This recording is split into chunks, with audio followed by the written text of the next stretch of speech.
this is Marlene with Miami Ghost Chronicles, and I want to welcome you to another episode of Stories of the Supernatural. Wherever you find us, whether it's a video or podcast on your favorite platform, please like and subscribe to us so that you can get notification of when a new show is released. You can also find us on major social media platforms. If you go to miamighostchronicles.com, you can find links to the videos or MP3 files, which you can download and enjoy without commercial interruptions.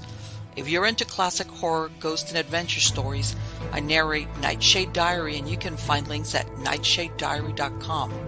If scary stories are your bag, and listening to encounters with cryptids, ghosts, dogmen, and other weird creatures sends a shiver up your spine, then go to supernaturalstorytime.com for links to our weekly podcasts.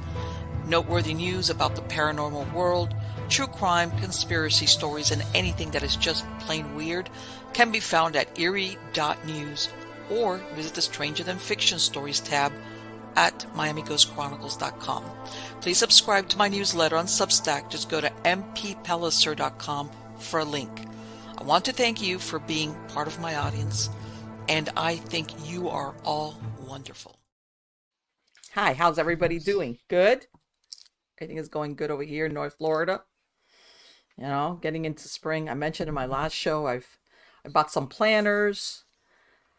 I'm going to do by the way, I tried this before. That's what I'm saying. I'm going to try I'm planting some vegetables, onions, garlic, all that other neat stuff. And this time I brought it closer because the last time, between the chickens, the squirrels, the birds, everybody kind of decimated all my efforts. So this time I have like a gazebo out front, and I brought some planters close to there. And I've got some netting, and I'm going to see how that works. So I'm going to do the Green Acres thing, you know, since I already have the chickens, might as well, right? But yeah, I'm curious to see what comes of it. Partly because I want to see if I can do it. The other part is, believe it or not, this is as close to organic because I don't spray. I don't do anything on my property, period. So that's as close to organic as it's going to get. Which would probably, if I went and I bought it at one of these specialty stores, would cost a lot of money. But yeah. And my next step, if, you know how that goes, if it does work out and I actually grow stuff, which by the way, they look really good.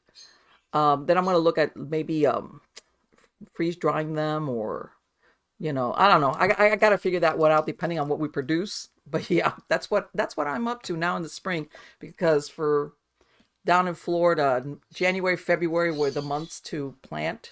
So I had already started planting, and I'll keep you guys updated how that goes or doesn't, because believe it or not, like I said, you know, we take it for granted that farming is an easy thing, and it's not. Even on a small scale, it is not. It is not. You got to pay attention to what you're doing.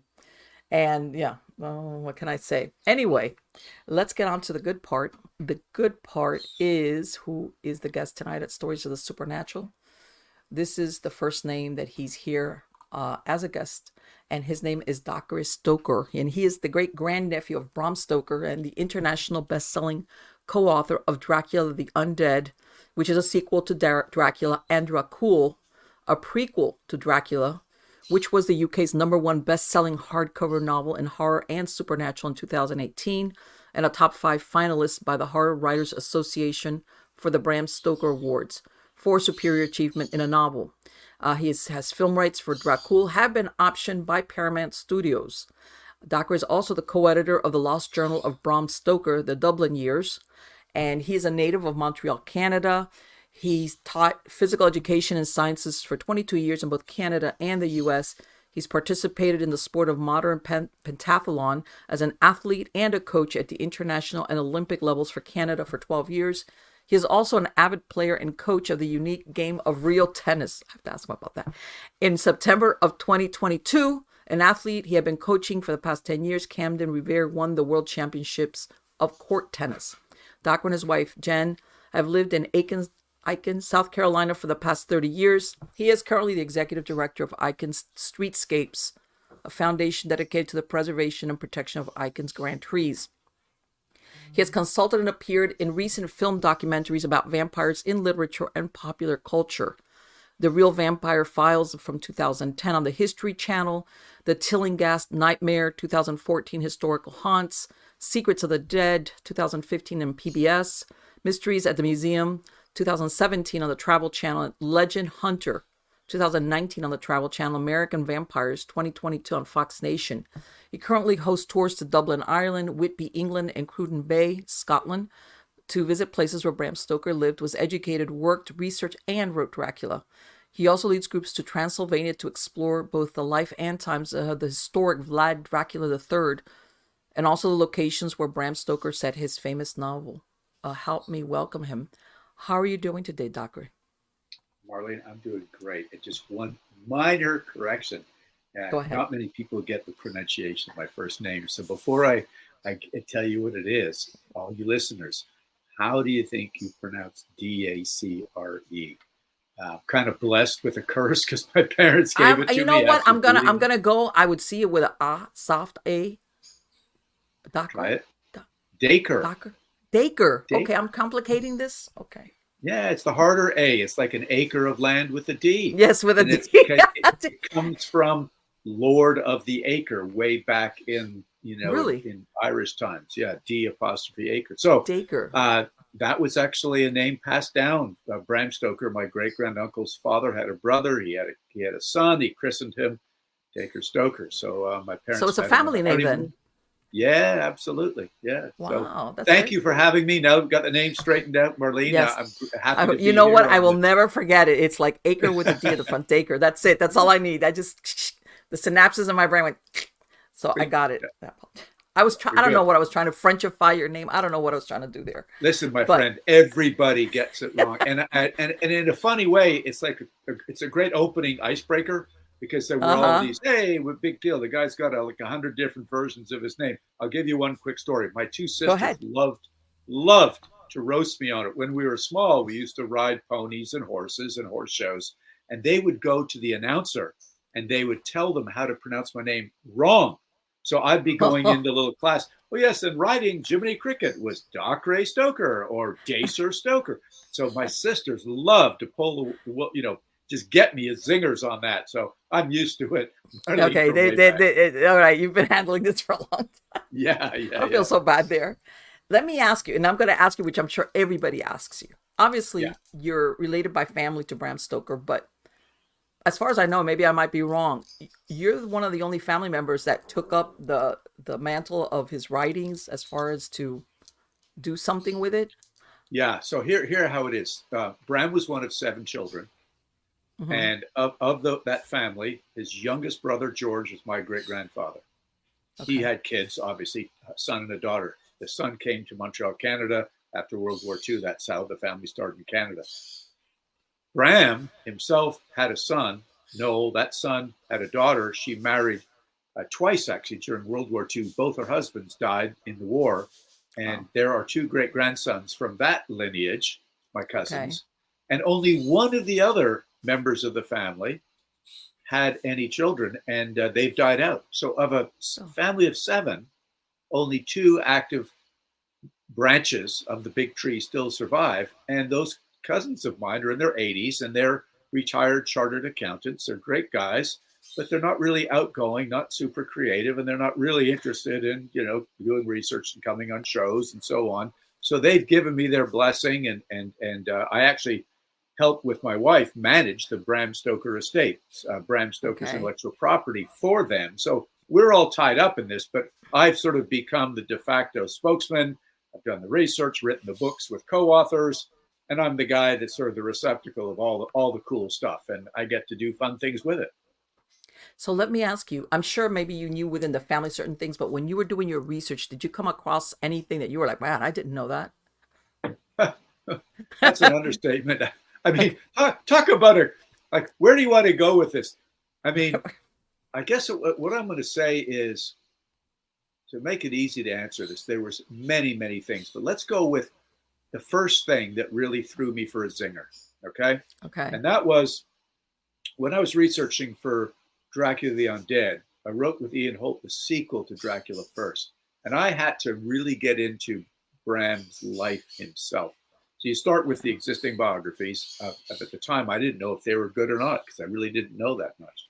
So I read the 4 biographies that I knew existed. And one of them, by Harry Ludlam, the first one, led me to Trinity College. Okay. And so what I found out was he got a lot of information from Bram's son Noel, and Noel put all these things at Trinity. So I went to look for the source notes that Noel allowed Harry Ludlam to use. And so about half of it was included in the book. The other half, Ah, who's not been disclosed yet because Harry didn't use it all. And one of those really cool things, Marlene, that was in there was, starts with Bram's youth. He had a very mysterious childhood illness that left him an invalid for the first 7 years of his life. And so okay. what I did with that was I sort of like, how do you think that affected him?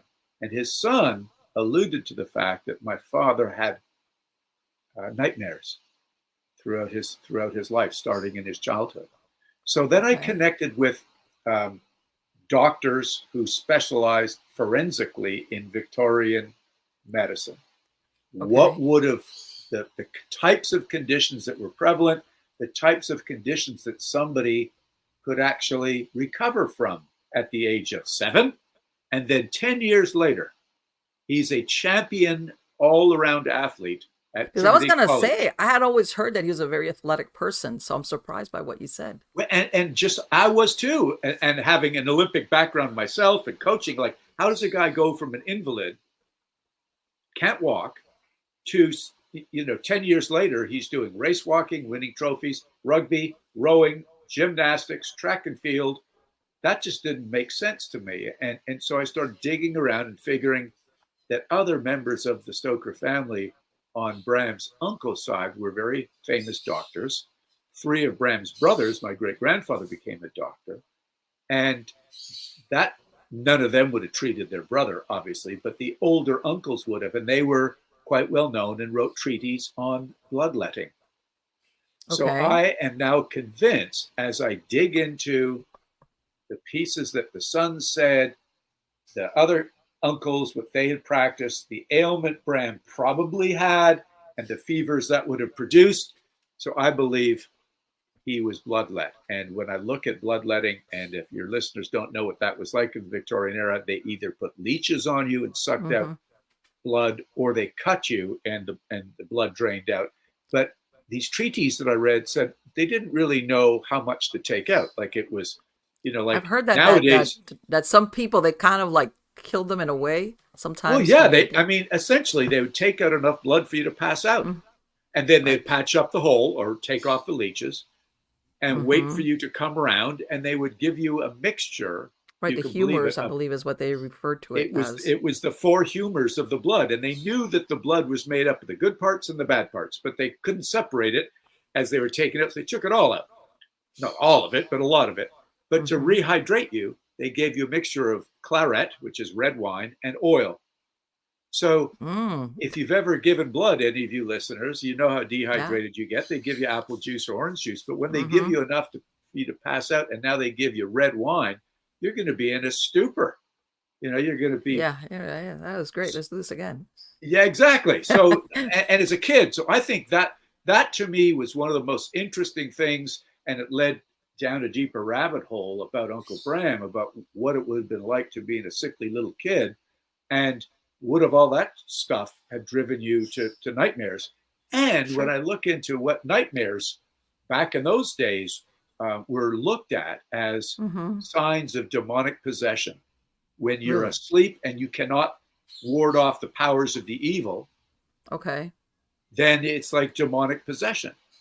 So, and nightmare, you can't control your thoughts. The bad thoughts take over. Sometimes there's even trances and night walking. So that, I think, it's a good way to start the show to say that's my number one zinger, and that's a very good reason why Well, J.D. I Barker can and I see as wrote. a little boy that maybe your uncles or they're trying to treat you, but you realize whenever they treat me, I feel really bad. Like Yeah, it was. I'm yeah, sure it must not have been a pleasant experience for a child that do that bloodletting thing. no kidding. I mean, And maybe evidently it did that's kill him, but it probably sure, messed up his mind real badly, though. sure, of course. It was like, oh my God, and they're like, this is, these are the times where children, were seen and not heard kind of deal. Yeah, So it was like, don't protest. We're doing this for your own good. You're a child. Be quiet. We're doing this to make you better, whatever. yeah.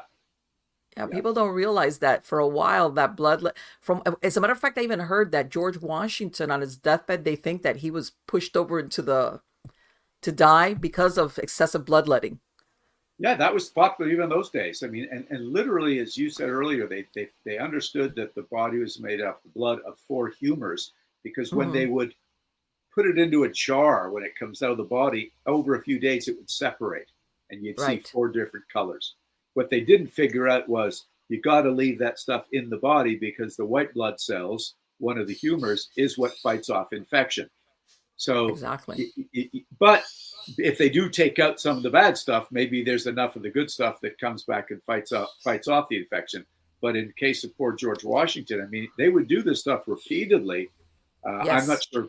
Do you know of any idea what it was that he was I ailing can't from? Was remember. it I mean, he was already older. I'm not saying he was yeah, going to be in the best of health, but from what I understand, he was getting better, and they did it, and it kind of like basically they got carried away. sure. And I imagine if you're older and maybe you're suffering from something, this was the last, what pushes you over the edge. I was Yeah, reading on yeah, that. yeah. And sometimes it's impossible to really know was that really what causes death. But from what they were saying, that there's a possibility that excessive bloodletting was actually what put him in the grave. So there you go. Yeah. Yeah, people don't realize and that was normal. That Oh, was it was regularly totally done. normal. It was not Uh-huh. experimental surgery stuff. It was Right. normal to be bloodlet and even during that childhood illness, the other thing I learned is the weird medical thing is that his mother, at the age of 14, Bram's mother, experienced a cholera epidemic in 1832 in Western Ireland, where she was Ooh. born and raised. They had no idea what caused the cholera back in those days. Okay. It was transmitted by bodily fluid, but Mm-hmm. nobody knew, and they thought it was maybe airborne. They thought that by touch. Yes. So doctors and nurses were all dying because they didn't have personal They, protective gear like they do nowadays, right. and they'd bring the people into the hospitals and lay them out.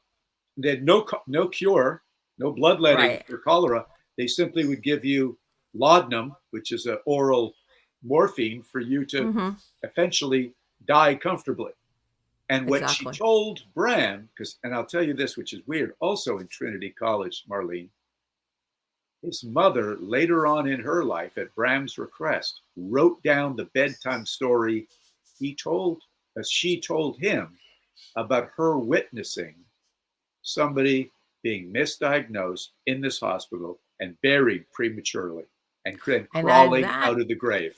You know what? People don't realize that between what they call the resurrectionist and being buried alive, dying, people were really wigging out and with good reason about this because people would go into maybe the equivalent of a coma or That's whatever, right. and they would be buried, and that's why there were people that it was like this concerned them greatly that they would be buried alive.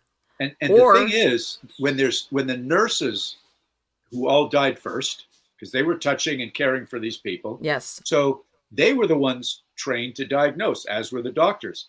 But when the nurses are dead and a lot of doctors are dead, the street people would come yeah, in, get paid some money to help care for these poor dying people. They would not have diagnosed a person in a coma or catalepsy or no, they anything just like else. throw them on the pile over there. Throw them on the pile and make room on the gurney for somebody else. So Yeah, and this is if they were buried in a mass grave, forget it. That's it. You're toast if you were Well, alive. that's how this is the story of their neighbors that did. And the husband went to pay his respects and he saw Wow. this red scarf of his wife's covered in the piles of bodies. And he started pulling the bodies off. He didn't care if he could get Uh huh. the contact with the contagious cholera. And his wife started moving and came out of the Oh my grave. God. See, And that's she lived for many years. She, for some reason, by luck of God or whatever, she yes. did not catch the cholera or have it to start with. Now you know what, and that's they say that even with the Black Plague, that there's people that just have natural immunities Yeah, to some of these diseases, and they could want we could because up to a certain point they realized that once you caught something you were immune, but there were people walking around that never caught it or right. were asymptomatic, and Yeah, they of course they never understood why some people would come down with it, but the majority, and then there would be people that wouldn't. that's right. Um, Some of those mysteries. yes, of course. Again, like Typhoid Mary, here she was. Yeah. She was killing a bunch of people with typhus, but she never, and from what I understand, even until the day she died, she didn't believe that she was the one that had caused those outbreaks of typhus because she was Wow. handling food when she was cooking it. Yeah. She, in her brain, she was like, no, no, no, because she didn't understand that she was asymptomatic with the typhus. So Yeah. there I you mean, go. they didn't know much about, I mean, all these contagious diseases, they had no idea what was going on.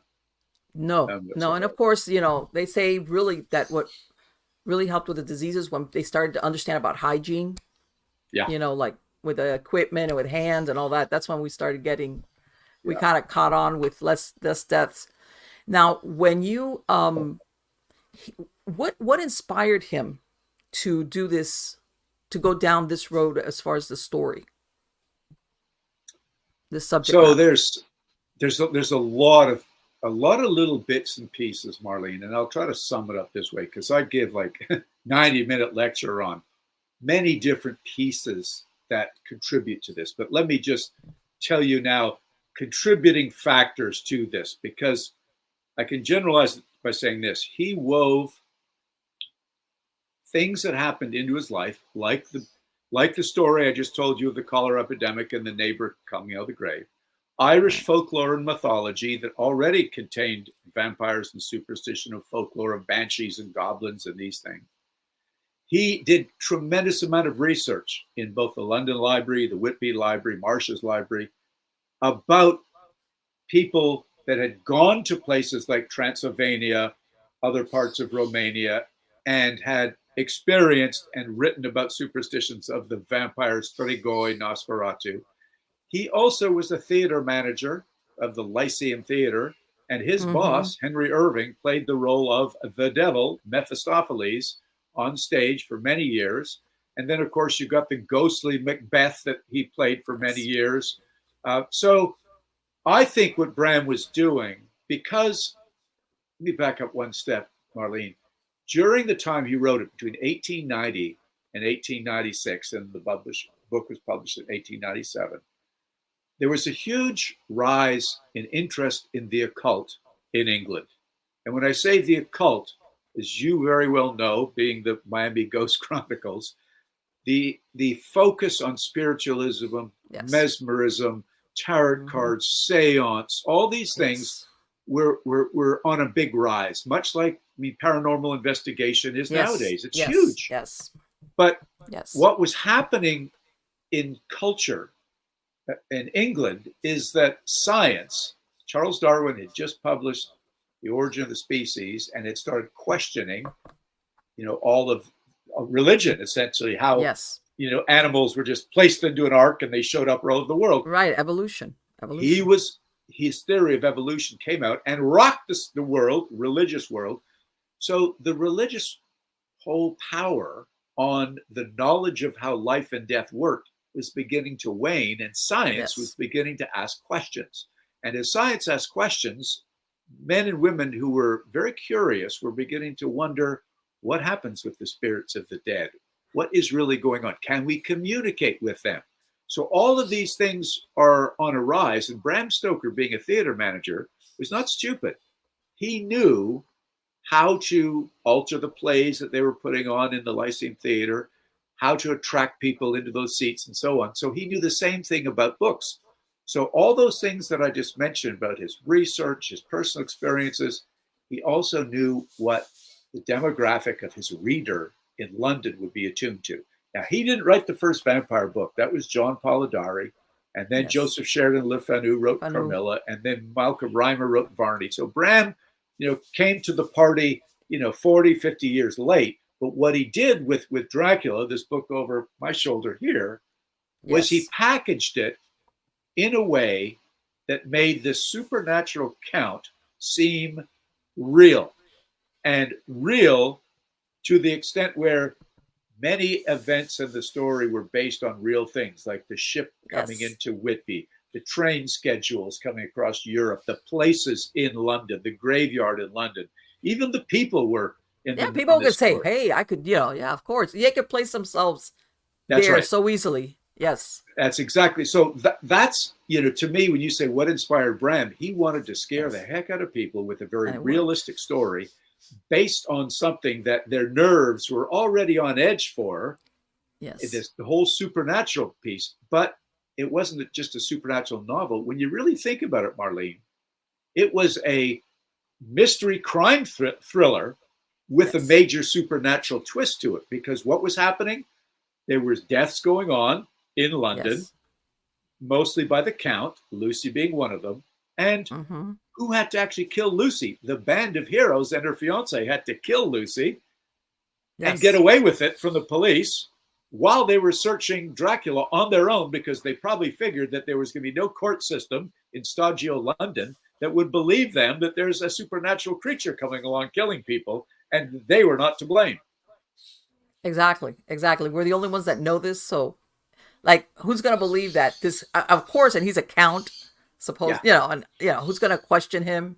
So it's what, and of course there was not that, in those years, not that long, was Jack the Ripper and all these things as far as the I want to say the atmosphere. I've never been to London, but it's like placing everybody there as far as in their head when they're seeing this play. It's like, wow.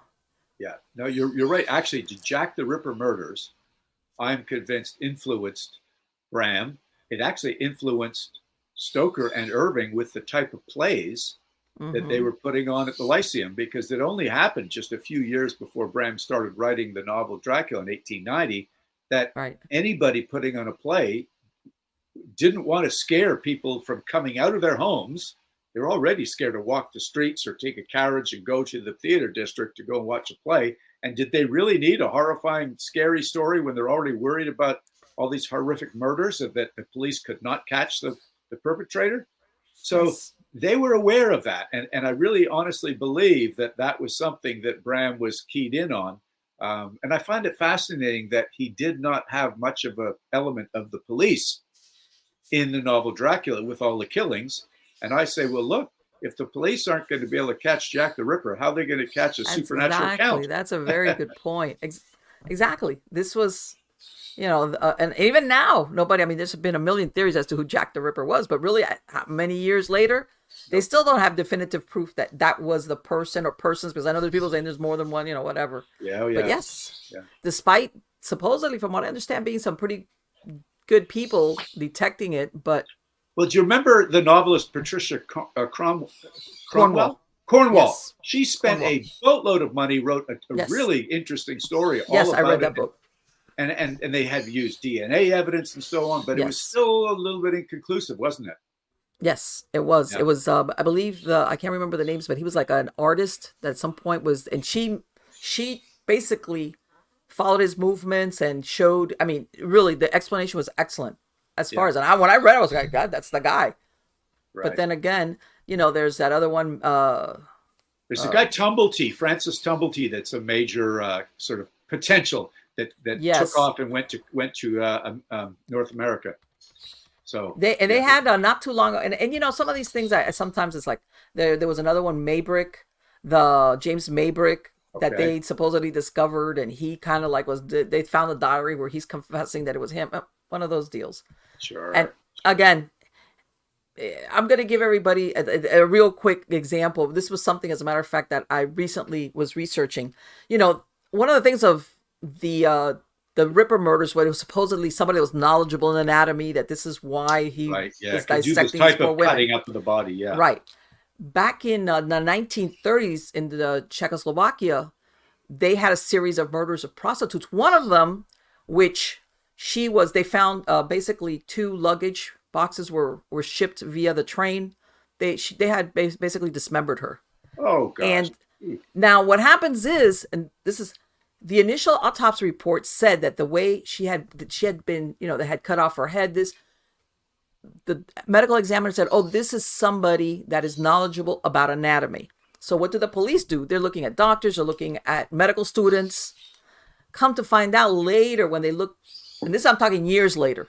Sure. Looked into the case. They said that basically as a matter of fact, in 2017 is when they really, without DNA evidence, but they pointed at a sergeant in the military that she was involved in, that basically, but they realized that the way she was cut, basically was from brute force with a saber. It wasn't because the guy or whoever did it was anatomical precision or knowledge.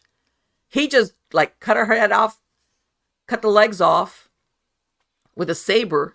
But because of that one mistaken interpretation from the original report that it was somebody that knew about anatomy. Right. Oh, and that he looked at a skeleton. I don't know how, or a picture of a skeleton. I'm sorry. He looked at a picture of a skeleton to say, oh, I got to cut here and I got to cut here.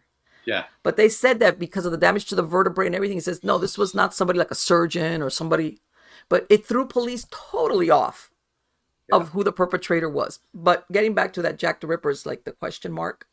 But, and getting back to the story of Dracula, one of the things I've discovered is that in that area, like the Czech Republic, Poland, Transylvania, they do believe they have those deviant burials where they've opened graves and they really believe that vampire stuff. That's even nowadays, this is a very serious concern for the people in that area that as far as that the undead, how's that? That the undead come back. No, you're absolutely right. And the way Bram Stoker found out about it back in his day, I mean, you and I know about it nowadays, but Bram Stoker, lucky enough, read a book called Land Beyond the Forest, and in it was an essay called Transylvanian Superstitions by a Scottish lady, Emily Gerard, who, like you, Marlene, was really into ghost hunting and that sort of stuff.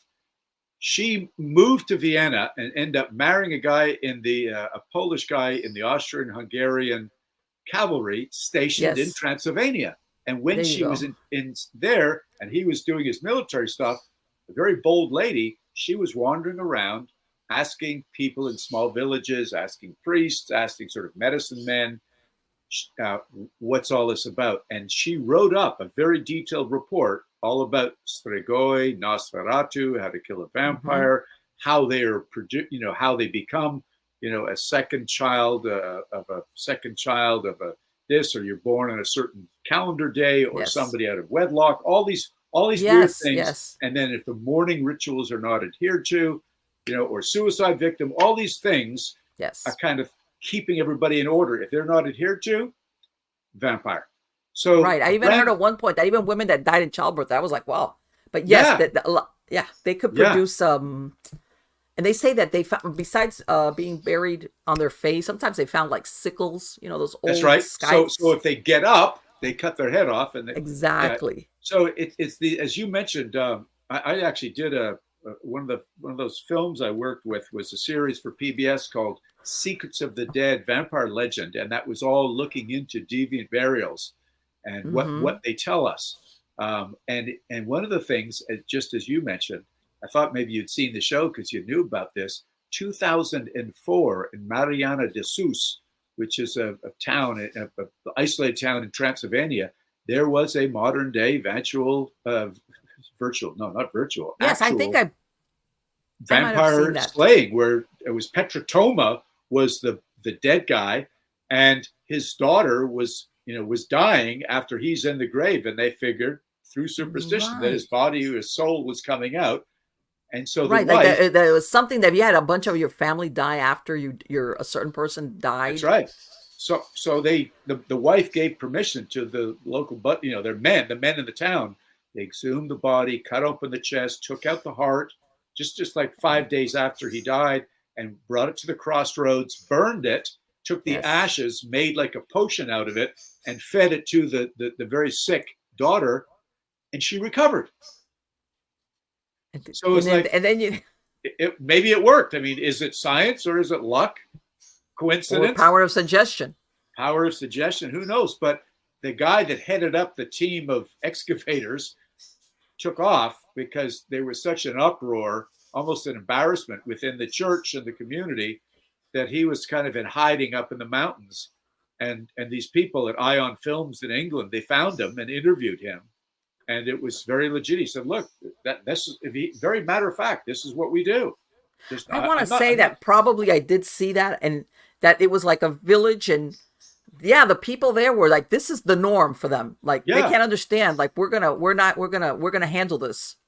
Yeah, they're not freaking out, like thinking this is really or like being called like, oh, everybody. You could see all the men They were Yeah, like in on this, like, we're gonna handle this because yeah, this is, you got it. and it was like, okay.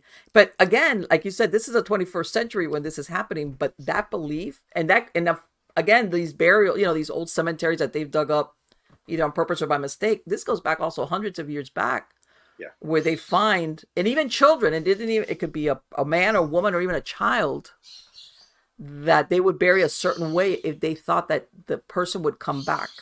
Yeah, I've got a friend. I've got quite a few friends. I've been in Romania now 14 times, and I've Oh got a boy, couple of okay. guys over there that have gone with me in searching for Bram Stoker's fictional castle. We've been working on a documentary film, and I asked the question. I said, "Where did this stuff come from?" And one of them, you just triggered this memory, Marlene.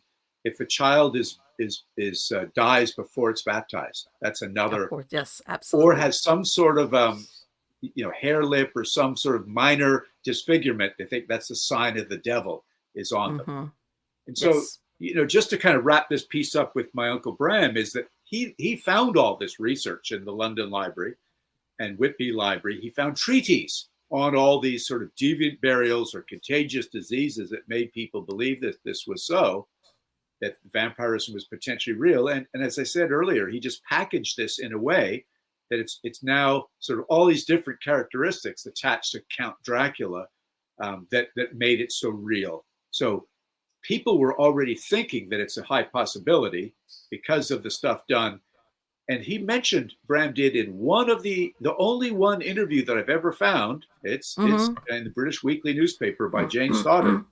He mentioned 12 countries, and they were the ones that you had mentioned, and plus many more, that he found the vampire myth was very strong. Yes. So it's not just one or two. We're talking 12 that he found in 1890. There could have been much more. He just didn't have access to them all. Yes. Let me ask you, did he believe in the occult? Or was this just him thinking? That's a really good question. And there's nothing that he actually came out saying, "Oh, I believe in this," because no diary. I did find a journal. Right. But I'm going to give you my opinion looking at pieces of a puzzle that I put together. I'm going to tell you the pieces first of all. First of all, he was mentored by a Professor Edward Dowden at Trinity College, very well respected conservative professor who was an expert in the occult.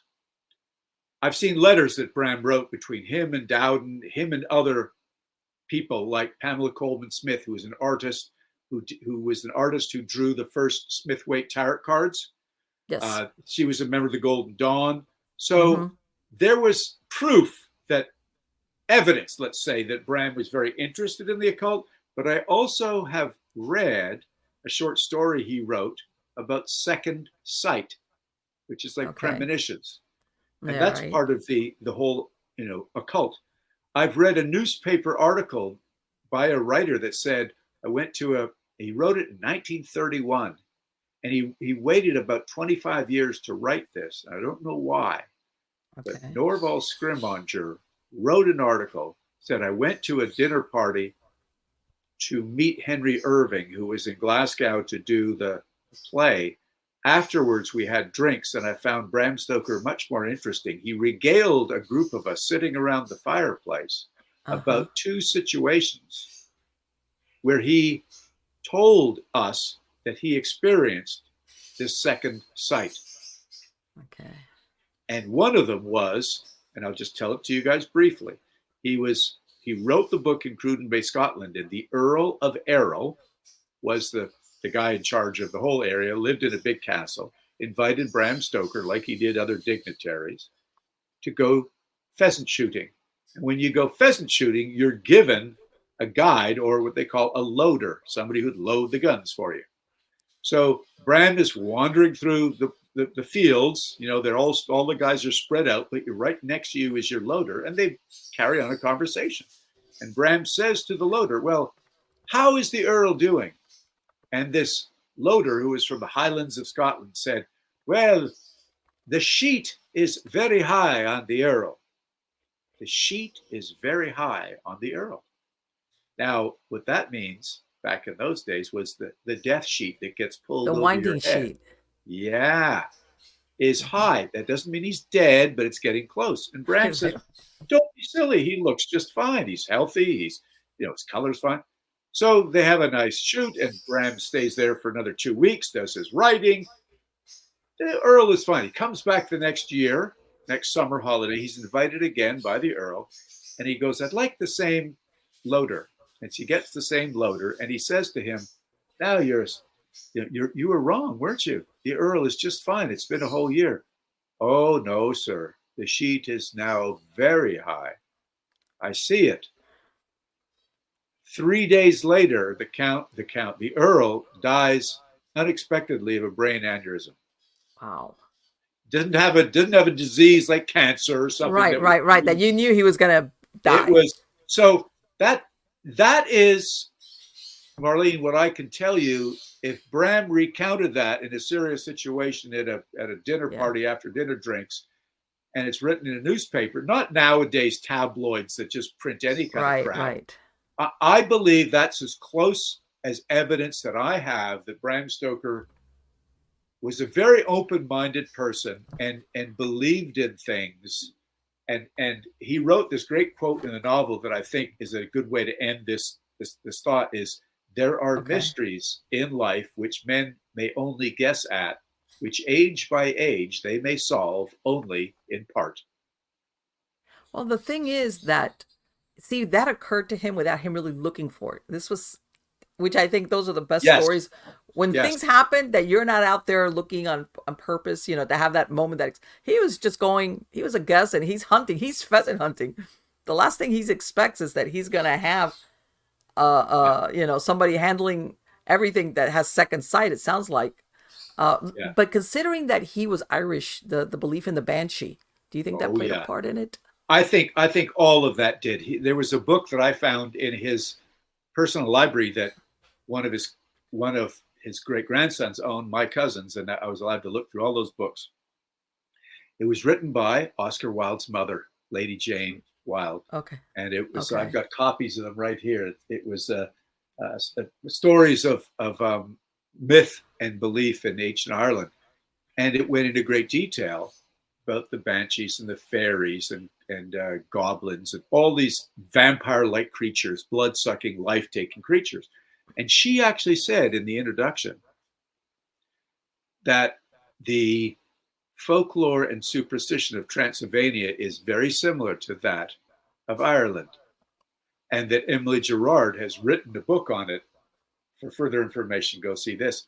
I think not only was Bram raised on that stuff, that he absorbed all those stories by his mother and his nanny, but he also was redirected later on in life when he's really sitting down looking at all these books and doing his research. He wrote down all 26 books in the back of his notes that he used to research Dracula. So it's not like he was just kind of sitting down willy-nilly looking through books. He was like a student would be doing a master's thesis or a doctoral dissertation. He was taking this very seriously and referencing all these serious books. Well, just out of curiosity, I imagine his material is handwritten, right? His notes are handwritten, yeah. Is he easy to understand? Was his writing easy to understand? Terrible. No. Terrible. I just had to ask. Oh my gosh. Marlene, it took me and Dr. Elizabeth Miller a year and a half to decipher his journal that we found. My God, it was terrible. But once you get used to it, and we had to use, each of us had our own magnifying glasses, and you could scan it and make it really large on the computer screen. And the reason is, in his job as a theater manager, he wrote, 200 to 400 letters a day. Yes. And people joke why doctors have bad because they're whipping off prescriptions. Well, he's writing off full letters to people every day. Lots. I mean, I'm not exaggerating, because he's having to, go to actors and purveyors of equipment, for patrons to get them to buy tickets, all this stuff. Let me ask you about, this is a short story, Dracula's Guest. All right. That when you read it, how can I say it? And I think this is what was most interesting about the character of Dracula, that obviously he kills you, he's evil, but at the same time he presents a certain way. How can I tell you? Like charming, enigmatic. Yeah. But what's the word I'm looking for? Deception. Deception. Basically, at the end of the day, you're just food as far as he's concerned. But you still see that he does have some type of redeeming qualities. Yeah, kind of. And I know later on they made him, after Bela Lugosi, they've made him more, nice looking and stuff like that. But I think that's one of the most, how can I say it? That he was so three-dimensional. Because you know how sometimes the villain is totally bad, looks ugly, and he's just bad. But you're right. Bram created a very complex character. And of course, later on, as you say, becomes more humanized. He's got more sexuality. He's got more of a moral compass. But Bram's Dracula, to start with, was like luring in what he needed, the bait. He needed Harker to come into his castle in Transylvania. Number one, finish the transactions for his properties, and then he needed, a blood source. But what he really needed was he was information that he needed to figure out about lawyers, about shipping things, about how to get stuff over to Whitby on train to London. Do you need other lawyers for this? He needed really a source of intelligence. And I always gathered that he wanted to be, like when he said to London, like a place full of life. But at the same time, he needed, the vampire witches, where he needed to have a place to put his boxes of soil so that he could rest.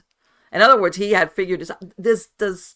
Is there ever any explanation why he decides to do that at that point in time after living all these hundreds of years?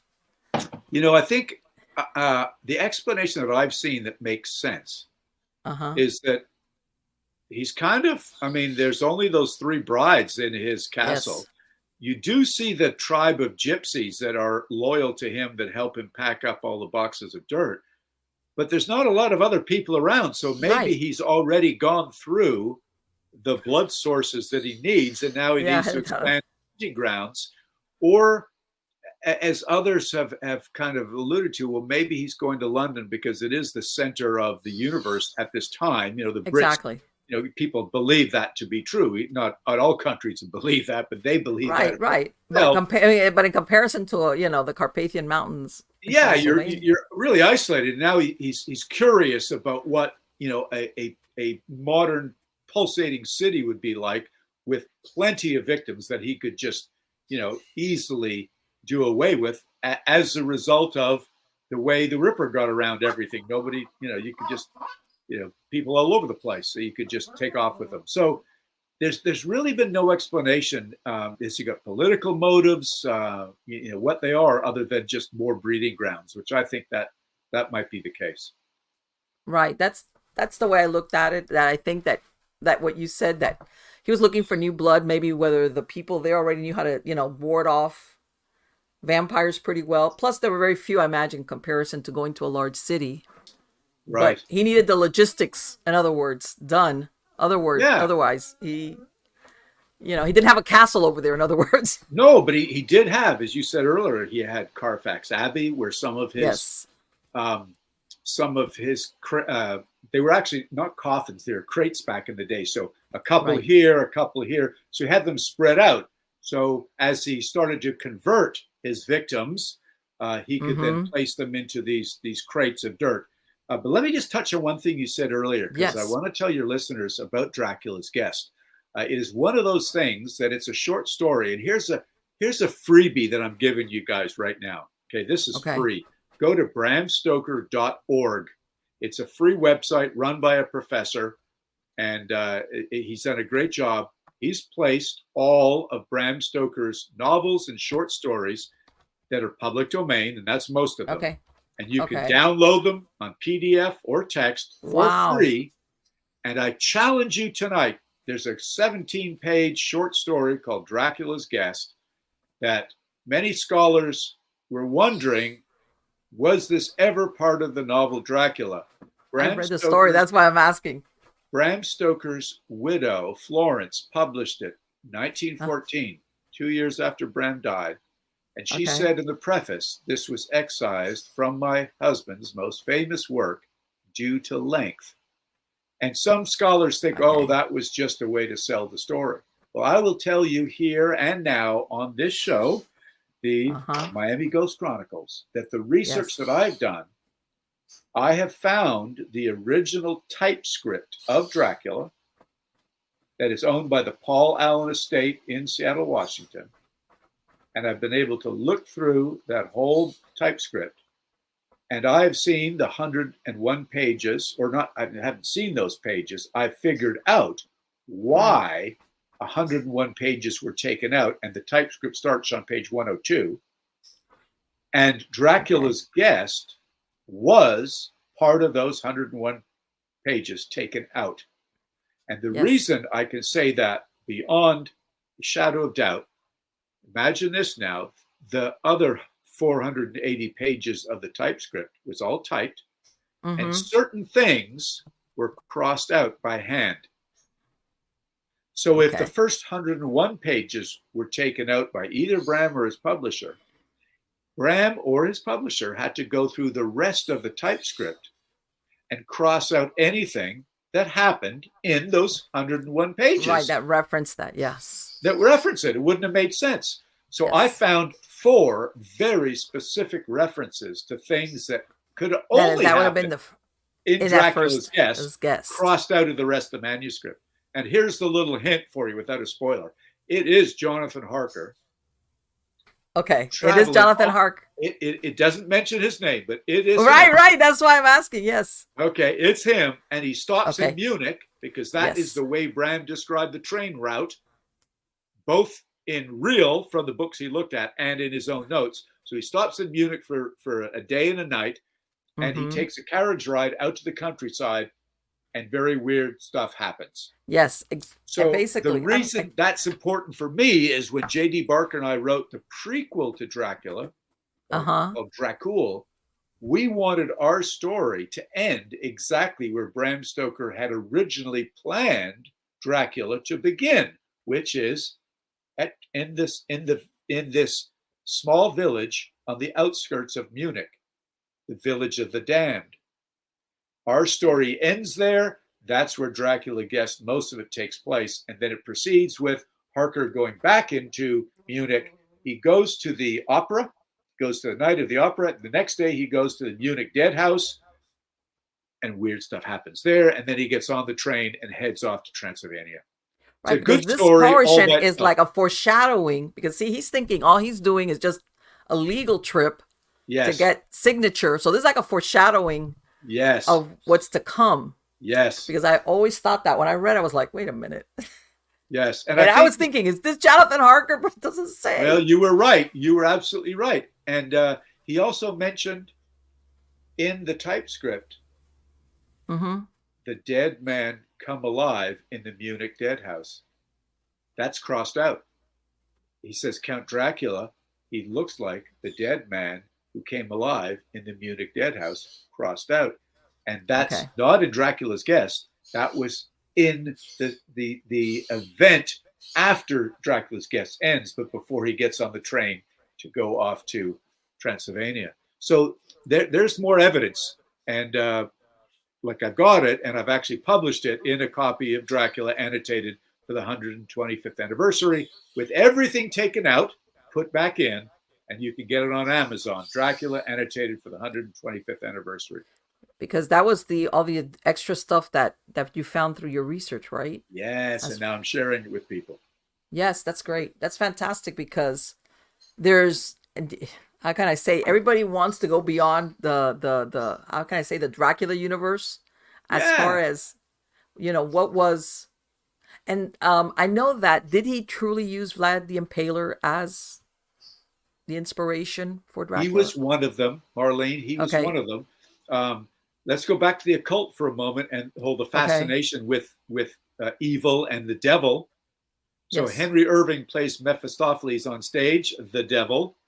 Bram is in Whitby Library and he picks up a book by William Wilkinson. It says Dracula in the Valachian language means devil. Yes.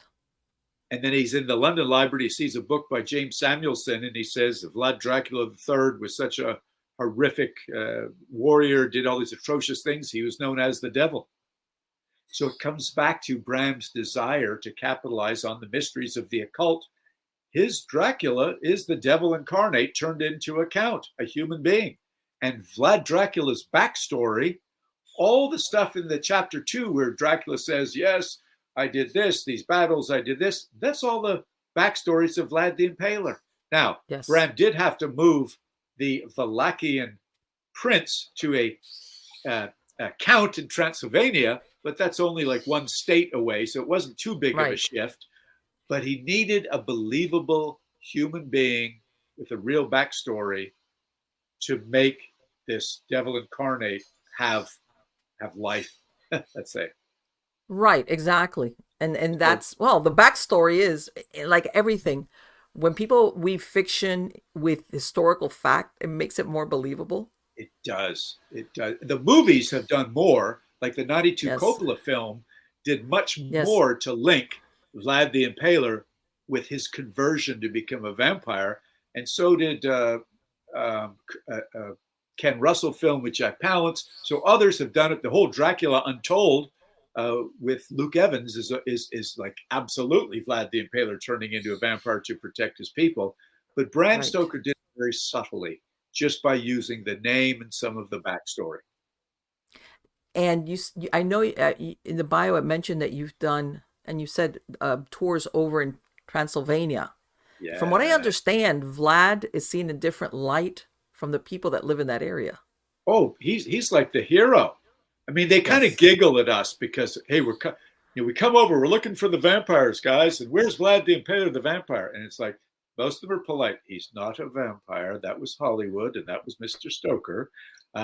He was. If you know your history and you look at it, for 7.5 years, 3 different reigns, Vlad Dracula had to unify a country, Wallachia, Transylvania, and Moldavia, and come together to hold off the mighty Ottoman Empire. Yes, it was like a group of 40,000 warriors, guerrilla warriors, really, against an army with heavily armed with guns and cannons, 400,000 coming over from the Ottoman world to take over Christian Europe. And the reason Vlad Dracula was so successful, not only because of the Carpathian Mountains and the narrow mountain passes and the way they could defeat armies using guerrilla warfare tactics, was that he also practiced this horrific things of impalement, which scared the heck out of. I was going to say, he did like a big psyop on them. Like, okay. A psyop for sure. And it's like, who is this devil? Who is this man that could do this? It's just unheard of. And they were scared to death of him. Sure. And he was successful, but only for 7.5 years. Well, when you look at it, and see, that's the thing also. I'm not saying, but we also look at it through our modern sensibilities, which is, wow, that's a horrible thing to do. But again, back then, it's natural. We judge, right? We oh my God, he did this. But when you take it in perspective, and I've chatted with many people over there, it's like, well, Dacre, you've got to understand, even his own country wasn't unified. And some of them were paying tributes to the Sultan to stop bothering them. They would give away gold, give away children, give away food. And it was like, hell no, we're going to fight these guys, but we must all need to be together on this. And if you're not together, you're against us. And then he would impale this guy. Or he would take all these ruling class, the boyars, and march them off and make them do forced labor. It sounds terrible, but it was what they could do with what they had in very, turbulent times and very vicious times. And by the way, the Ottoman Turks were not nice. It wasn't like they were playing and everybody there, the warfare was very savage. Yes. On both sides. I'm glad you said that. You're absolutely right. But it's a lovely country. And I got to tell you something that just in the last couple of days, Marlene, it's come around. The group I work with, Experience Transylvania Tour Company, is a wonderful company run by Gloria Anderson, her sister Nora. We've been doing these for a couple of years. Last year, we went with Vincent Price's daughter. Oh, you're kidding. And wow. Some of her fan base and some of mine, we had like 23 of us. And we traveled around and saw all the cool places. This year, it's just about to hit the internet waves. We've actually rented Bran Castle on the 28th of October for our own private party of the people on the tour and friends of mine run the Dracula Film Festival in nearby Brasov, and I'm being asked to do a lecture there, an audiovisual lecture. So we're going to be inviting them to come to our party. So if any of you listeners are dying to go to Transylvania, what better time to go than during Halloween? And come with me and our group and check out experience-transylvania.com, and you'll see the details. Wow, that's got to be the ultimate Halloween. It's going to be so cool. Yeah. What do they? What site would they go to? Would they go to your site? No, the best one to go to, even though you could go to my Facebook page, Dacre Stoker Author, and I'm publicizing it, but the actual site for the tour company, experience-transylvania.com, and they've got all the details there. And let me just say this. People say, oh, this Bran Castle, what's Dracula's castle? You know, that's a lot of hooey. I say, no. Again, in those books, Marlene, in the London Library, I have found that there were 2 sketches of castles in all the books Bram used for his research. Okay. And they were this castle, the same sketch by different artists of Bran Castle. The only castle in any of those books.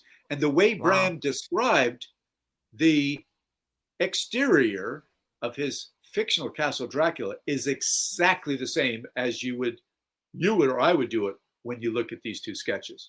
So I've told that to the manager of the place. They use that in their marketing now, that they can legitimately say this is partially Dracula's castle. It's also Queen Marie and so on. But you know, there is a direct link to Dracula in the castle. Vlad the Impaler may have visited it, but he didn't live there and rule from there. But we are going to go see his birthplace in Sigishwara. We're going to see places where he had battles and so on. So we're going to see the Count Dracula places and Vlad Dracula places, drink some good wine, and have a hell of a good party at Bran Castle. Probably a lot of good stories. Let me ask you, is it still true, and I don't know if I'm remembering correctly, that they've never been able to find where Vlad the Impaler was buried? Correct. One of the coolest mysteries going. Either Snagoff Monastery, they've exhumed a grave, they found wolf bones and some coins from the era when Vlad was living. But there's also another Komana Monastery. I've been there. It was kind of hard to talk my way in because I had my friends and interpreters, but the monks there were kind of worried that, am I trying to exploit this and make a big deal about it? They don't really want, and I get it, foreigners, especially someone like me who writes books about it and so on, to publicize something that they want to be kept very secretive. Right, especially about Dracula and something. Yeah, they don't want any desecration, whereas some of them will sell their soul to sell a figure of Count Dracula. Others, want to make sure his gravesite is a place where he can rest in peace. So that's still one of the mysteries. They've never found his headless body. They know they think he was decapitated by the Turks with the head brought back to Constantinople to prove he was dead. They've never found the head. They've never found the rest of the body. And then wouldn't it be funny if you think, somebody does know, but it's landed in a place, whether it's a monastery or a church, where they exactly feel that way. And they say, we will never talk about this because the last thing we want is to become a tourist spot. And maybe there's somebody that does have definitive proof that they have Vlad the Impaler's remains. That would be such a cool story, wouldn't it? Yeah. Can you imagine? Yeah, we're going to keep it. And again, it has been wonderful to speak to you. And I know, and I asked you, you're working on another book right now, right? Because you have several couple things in the works. So here we go. Dr. Leverett Butts, a professor at University of North Georgia, and I are working on The Ally of Madness, which is the actual story of the summer in Cruden Bay, Scotland, where Bram actually wrote Dracula. And that is finished, or at least it's finished at this stage. It's out being looked at by publishers. So that's one book. I've got a documentary film with a buddy, Jason Figgis and John West, that is actually all the footage has been shot, narration done. We're just about to go into an Indiegogo campaign on April 1st to raise money for the editing of it, because it's being done with no studios. We're just doing it seat of our pants, but it's all an in-depth look at a lot of things I talked about tonight. I've got a couple of comic books with something called the Stokerverse. You can go check out thestokerverse.com. Me and Chris McCauley have got a second edition of a comic book coming out called Dracula the Return, Cult of the White Worm. We've got an RPG game out. We've got a video game coming out. So yeah, we got a lot of stuff going on. I'm just trying to go beyond just normal literature to help people connect with Bram Stoker's legacy in a number of different ways. I don't think he could ever have realized the far-reaching effects of the story. Yeah, that's why he needed a number of people in his family, not just his lifetime, to pass it on and on. So this is just my duty for these years that I'm doing it. And I'm just hoping that my son, who's doing his PhD English literature, who has actually come with me to Transylvania on some tours, that he'll pick up the mantle when I've had enough. Absolutely. Wow, that's great. Because you're thinking, sometimes, believe it or not, kids don't do what you like. You know, they have their own ideas. So that's great that you have a son that's keep on going with all this, you know, research that you've done and everything that you've discovered. Because I think everybody's always curious, you know, what goes on in an author's head, you know, for them to come out with what they did. You know, it's something that's really the filter of everything. I mean, it really is. I mean, and I don't have any prophetic answers, but it's reading stuff, listening to books on tape, getting into good places like a long walk in the woods or walking my dog and just clearing your head and coming up with ideas. And then sometimes sitting down with, you know, getting on the phone. My son and his wife live out in Dallas, so I'll talk to him about it and kick around ideas, or my wife or someone else. That's why I love working with co-authors, is that I'm always never that sure if my ideas are any good. And so it's like, let's bounce off ideas and create an outline. And so, it's really interesting to turn the page, or let's say this, it's like turning back the curtain, like the Wizard of Oz, and seeing what went on in Bram's mind and his research and his writing. And I hope that the stuff that I've shared with you guys will get some people here to take a look at Dracula or Bram Stoker in a different light. Let me ask you the one last question. Do you think there's any of his works that have not been found or unpublished or anything like that? Oh, funny you should say that. There is a guy in Dublin, Ireland, a major league collector, big time collector. I won't say his name for privacy purposes, but he ended up, as he was getting older and his wife passed away unexpectedly, he decided, and I talked to him a lot about this, he over 40 years collected a lot of things, and one of them was an unfinished manuscript of a story that he purchased at an auction, and it was no question it was Bram. He sold everything to Emory University in Atlanta, which is great because he realized everything that he'd amassed in 40 years needed to go to a place that had public access to it. Okay. But he sent me a copy of this unfinished manuscript. And I can't tell you the name of it now, but I'm telling you this, Marlene, it's on my to-do list to continue that story when my deck is clear, when I've got time and I'm in the right space, and when I also choose the right co-author, maybe my son, once I'm in the right place. I'm not in the right place for it now. It's a really big responsibility to continue something. Do you really think that it's Bram Stoker? Oh, there's no question it's Bram. Okay. No question. I was going to say, you're the perfect person I know that because you read all his material. Well, I found links to the ideas in this unfinished manuscript in his journal. Okay. So I am convinced it's his. So that's a great way to leave people in a cliffhanger, isn't it? Yes. And the reason why I asked that is when you said about that, as an author, you kick things around. And I think all authors sometimes come up with ideas or a story and they go, oh, God, this is awful, or this is not good. Yeah. And they put it aside. Yep. And then that's why I asked you that question because of what you said. But anyway. Question.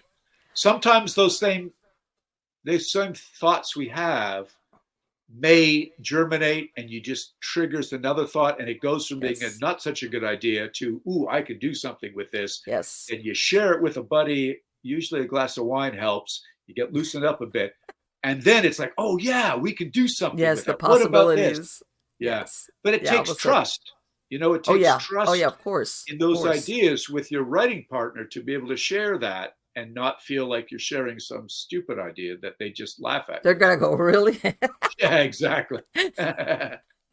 Again, Dacre, it has been wonderful to speak to you, and I'm gonna put a link to your website here on the credits of the show. And I wish you the best of luck, and I will be following because I'm fascinated with the whole subject, to be honest with you.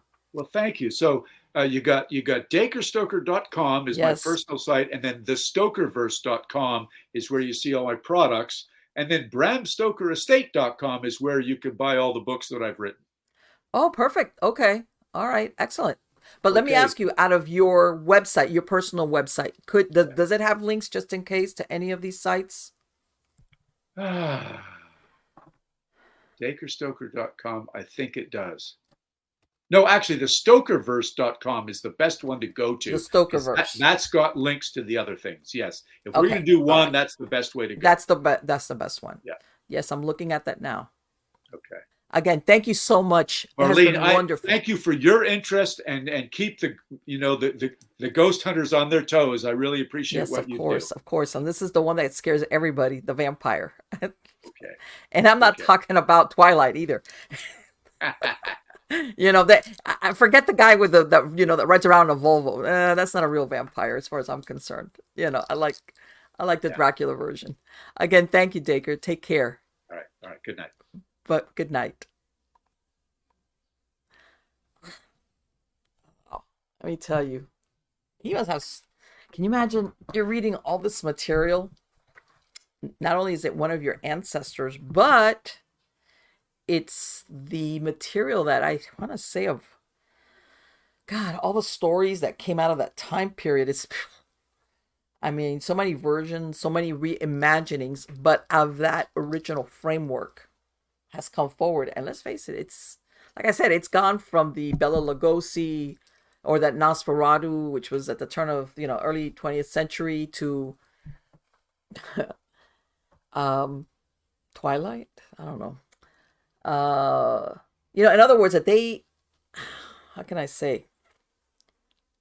I can understand the idea of making him mysterious and enigmatic, but at the end of the day, this is a creature of the night who feeds on human blood.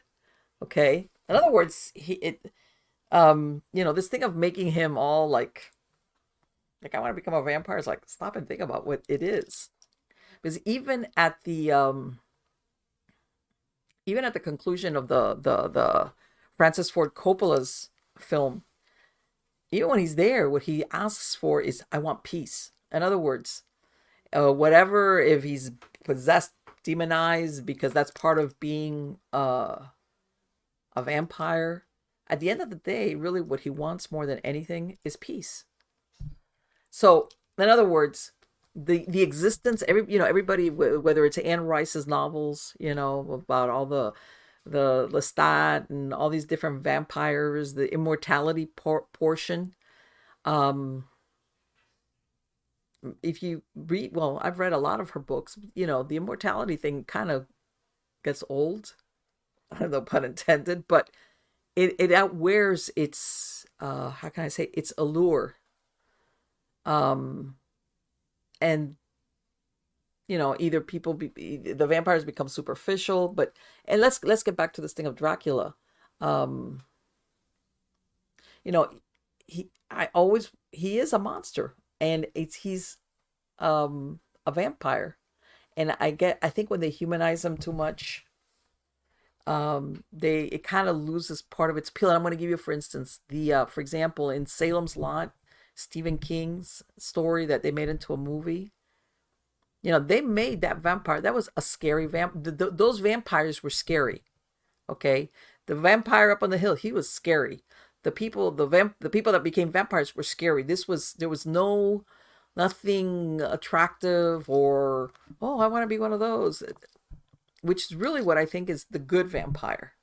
All right, and I've always heard people talk about, vampires and werewolves. And one of the things is, if you were a werewolf, you could pass yourself off as human, all right, for most of the time. You could go about in daylight, and you could pretend to be normal. And then, maybe you had 2 or 3 nights there where you had to get locked up or go out into the countryside, whatever you were going to do. But the rest of the time you could pass yourself off as a normie. Whereas the vampire, that's it. You were limited to nighttime, and the blood was always, that's really what your master was the need for blood. And of course, and you think about it, the vampires, I'm talking of prototypical vampires. I'm not talking about the nice vampires who, drive around a Volvo. Was it part of becoming a vampire that made you cruel? Or was it just that you had to become cruel, even if you were not a cruel person to begin with, but because that was the only way you could continue to exist? Or did it just become an attribute of being a vampire? All right, that was one of the things that came with it, besides the thirst for blood kind of deal. And it almost always makes you think, in the case of, let's say, Dracula, where here he goes off to London, he's purchased Carfax Abbey, he's taken pains to get these boxes of earth distributed, and he is, and it makes you think, this is just and I wish I'd asked Dacre about this, but anyway, what would have happened if he wouldn't have been stopped, if he would have stayed in London for some reason? That he, somewhere along the line, he realizes, you know what, if I kill Van Helsing, this effort will fall apart and they'll never find me. And he's able to do away with Van Helsing. One of those deals that makes you think, what would have happened? All right. Would Lucy have continued to prey on people? Did he do this as a distraction away from him? All right. That kind of deal. It's very, what would have happened if Dracula wouldn't have been stopped in London and had to run back to Transylvania before they came for him? Which, who was it? Was it in Francis Ford Coppola's version? I can't remember. Where basically the fact that he leaves, basically that he flees, shows that he's afraid. Because always the thought is, he has a mastery over all these different things of the night and whatever. And in other words, nothing is, even though he had all these powers, at the end he says, I need to get out of Dodge and let me go back to the Carpathian, where over there I really am the master. And I've got my gypsies to back me up. Because again, despite everything, he is limited to only being to go about at night. In the daytime, he is vulnerable. And I think that's really at the heart of it, was something that even with all his powers as a vampire, he could not get around. Which is, no matter what, you have to go to Earth during the daytime at sunrise. So, and I think he realized, man, if I don't get out of here, I'm toast. But it's very interesting. Very interesting. And again, I'm going to put a link to the to his website, and I'll put, as a matter of fact, I'm looking at this one, Stokerverse. Looks great. Okay. Which is like about what readers are saying about the Stokerverse, because I guess this is really what everybody's hungry for, is like, what happens beyond the story of Dracula, either before or after, or parallel stories kind of deal. Well, anyway, guys, I hope you liked this interview. I really enjoyed it. I think it's fascinating. I have a lot of other interesting guests that are going to come on for already into season 16 of Stories of the Supernatural. You can find links to everything on miamighostchronicles.com, mpellicer.com. Please sign up for my newsletter on Substack. You can find a link at mpellicer.com. And on there, I send out links to old videos, podcasts, books, stories, articles, maybe once, twice a week, something like that. So that's a good way. But if you find the show, whether it's Stories of the Supernatural or Nightshade Diary or Supernatural Storytime, on any, whether it's the video version or the podcast version, subscribe so that you get announced. I try to always premiere the shows so that you get a heads up when they're going to be released. So again, I want to thank you for being part of my audience. You are all wonderful. And again, don't forget, I would give anything to go to that tour. What a tour for Halloween. I tell you something, that's got to be the ultimate Halloween tour. Wow. All right. Till next time, you guys. Take care.